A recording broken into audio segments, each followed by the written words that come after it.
आज हम पढ़ने जा रहे हैं मिडल पैलेलिथिक एज। जैसा कि आप जानते हैं हमने स्टोन एज से शुरुआत की थी। आज उसमें हमने लोअर पैलेलिथिक एज को कवर कर लिया है। उसके बाद आता है middle palaeolithic age. Middle palaeolithic age की शुरुआत 1,00,000 साल पहले हुई थी और एंड 40,000 साल पहले ही हो गया है, क्योंकि आप जानते हैं आज हमें स्टोन टूल वाले यूज करने वाले इंसान तो नहीं ज़्यादा दिख रहे हैं ऑब्वियसली। एंड इम्पॉर्टेंट डेवलपमेंट यहाँ पे टूल्स में हुआ था। टूल्स के टेक्निक बनाने की टेक्निक में चेंज हुआ था। और सबसे बड़ा इम्पोर्टेंट है कि यहाँ पे लोगों ने फायर को ढूंढ लिया था और वो फार्मिंग नहीं जानते थे जैसा कि लोअर पैलेलिथिक एज में था। ना ही वो एनिमल डोमेस्टिकेशन जानते थे। वो बस हंटिंग करते थे एनिमल्स को एंड फूड गैदरिंग पे ही वो डिपेंड रहते थे। मिडल पैलेलिथिक एज में जो टूल्स थे ना उनके अंदर इम्प्रूवमेंट हुआ। Major change improvement in tool making, जैसा कि मैंने आपको पहले ही बता दिया है। जैसे टूल्स कैसे अवेलेबल थे यहाँ पे, जो लोअर पैलेलिथिक एज में टूल थे वही टूल थे, हैंड एक्सेस, क्लेवर्स, पवर्स टूल्स एक्सेट्रा। और वो कम्प्लीटली डिसअपेयर नहीं हुए थे, बट सम उनका यूज कम हुआ था। They still use but there become less. Flake tool को वो ज़्यादा इस्तेमाल करते थे। अब फ्लैग क्या है आगे हम देखेंगे। अगर आपको याद हो तो लोअर पैलेलिथिक एज में हम उसे पढ़ चुके हैं। अब इस टाइम का क्लाइमेट कैसा था? आइस एज था।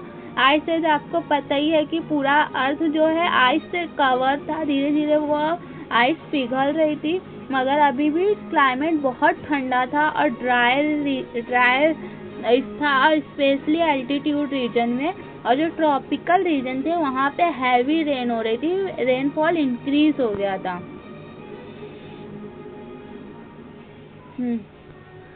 और human did know how to build house. Middle palaeolithic age में जो ह्यूमन थे, जो इंसान थे, उन्हें नहीं पता था कि हाउस कैसे बनाना है। लोअर पैलेलिथिक एज की तरह वो केव, रॉक शेल्टर में ही रहते थे और जो उनका शेल्टर था सेम था लोअर पैलेलिथिक की तरह। रीज़न भी वही था। क्या क्या रीज़न थे? सबसे पहला, जब वो केव में रहेंगे तो उनको रेडीमेड शेल्टर बनाने की ज़रूरत नहीं। आप जानते हैं कि उन्हें घर बनाना नहीं। दूसरा, कहीं भी रहने के लिए वाटर चाहिए, तो वाटर की अवेलेबिलिटी भी थी, जैसा कि हमने देखा था भीमबेटका केव में, क्योंकि वहाँ पे वाटर की अवेलेबिलिटी अच्छी थी। और नियर बाय फॉरेस्ट भी था, जिससे वो हंटिंग गैदरिंग आराम से कर लेते थे। और मोस्ट इम्पॉर्टेंट, जो वो टूल बनाते थे, वो टूल के मटेरियल, रॉ मटेरियल उस केव में इजीली अवेलेबल थे, इसलिए वो आराम से रह पाते थे। और उनका हैबिटाट क्या था? फार्मिंग की उनको इतनी नॉलेज नहीं थी, ना तो वो डोमेस्टिकेशन ऑफ एनिमल करते थे।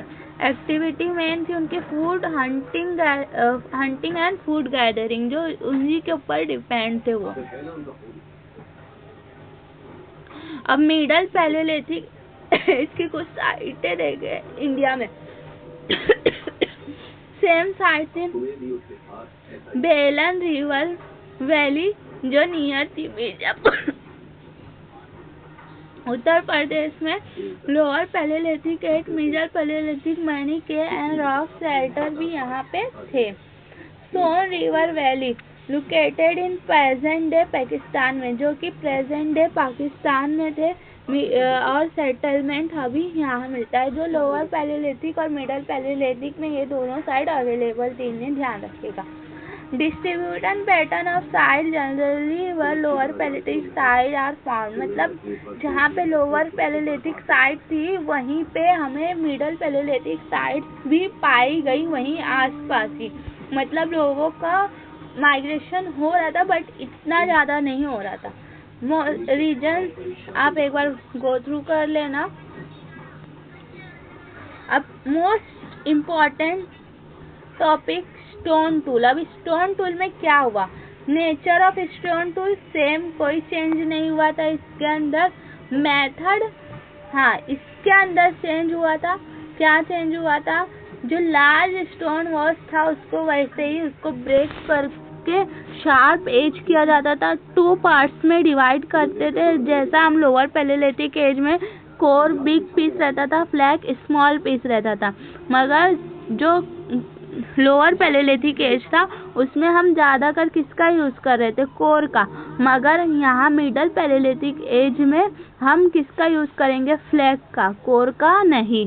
तो ज़्यादा यूज़ हम लोग फ्लैग टूल का करते थे, फ्लैग बेस्ड टूल हम यार, क्योंकि वो छोटे हो गए। और जैसे जैसे टाइम जाएगा स्टोन एज का, आगे जाते जाएंगे तो देखेंगे जो हमारे टूल्स हैं ना वो छोटे होते गए और शार्प होते गए, उनकी बनाने की टेक्निक बढ़ती गई। और ग्लोबली सिमिलरिटी इसमें ये भी सेम है, नो चेंजेस। रॉ मटेरियल में जैसा लोअर पैलेलिथिक में था, कॉर्टाइज, हार्ड रॉक, यही सब यूज़ करते थे मिडल पैलेलिथिक में। फ्लैग टूल जो थे बहुत इम्पोर्टेंट थे, स्कार्फ, बॉर्डर्स भी थे। यूज़ किस लिए करते थे, cutting, shipping and daily survival activity के लिए। सो यहाँ पे हमने मिडल पैलेलिथिक एज को अच्छे से कवर कर लिया। ज़्यादातर वैसे हिस्ट्री ऑप्शन में इस पोर्शन से हमें ही मैप के क्वेश्चन ज़्यादा आते हैं साइड के, तो वो हम बाद में कवर करेंगे।